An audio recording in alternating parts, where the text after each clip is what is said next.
বিসমিল্লাহির রহমানির রহিম। আসসালামু আলাইকুম। আমি লিমা বলছি টাঙ্গাইল থেকে। লাইফস্টাইল ব্লগার লিমা চ্যানেলে আপনাদের স্বাগত জানাই। কাছে এবং দূরে যে যেখান থেকে আমার এই ভিডিওটি দেখছেন, আশা করি সবাই ভালো আছেন। আমি আমার পরিবারের সবাইকে নিয়ে আল্লাহর অশেষ রহমতে ভালো আছি। আপনারা দেখতে পাচ্ছেন গ্রামের সুন্দর এক মুহূর্ত, কি সুন্দর প্রাকৃতিক দৃশ্য। গ্রামের সৌন্দর্য বলে শেষ করা যাবে না। শহরে আছে অনেক সুন্দর সুন্দর জায়গা বা স্পট, দেখার মতো সৌন্দর্য আছে, কিন্তু গ্রামের যে এই প্রাকৃতিক দৃশ্যটা, এটা কিন্তু দেখতে আসলেও চোখ মন সবই জুড়িয়ে যায়। সরিষার দিনে সরিষার ফুল, ধানের দিনে ধান, তারপরে অনেক অনেক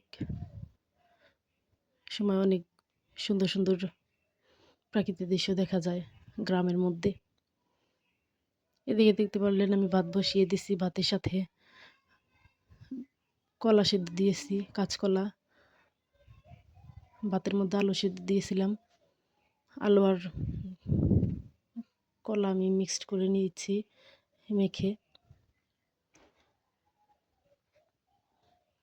কলা খুব সুন্দর করে আমি হাত দিয়ে মেখে নিলাম, যাতে কোনো দলা দলা ভাব না থাকে। এরকম করে খুব সুন্দর করে মেখে নিয়েছি।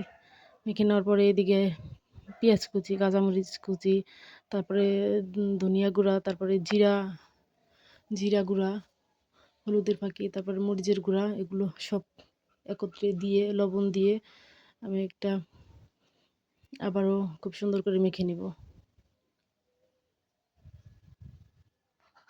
গ্রামের এই সাধারণ খাবারগুলো কিন্তু খুব অসাধারণ হয়ে থাকে। আজকের এই খাবারটা খুব অসাধারণ মজা হয়েছিল।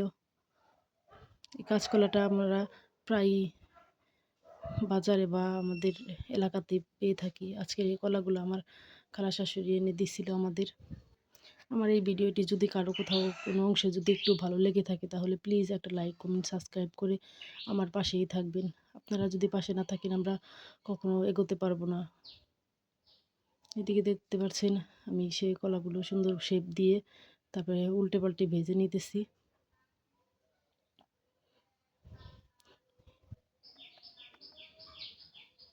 সুন্দর একটা কালার আসার পরে এটা আমি নামিয়ে নিয়েছি। দেখতে পাচ্ছেন খুব সুন্দর হয়েছে, খেতেও কিন্তু খুব মজা হয়েছিল।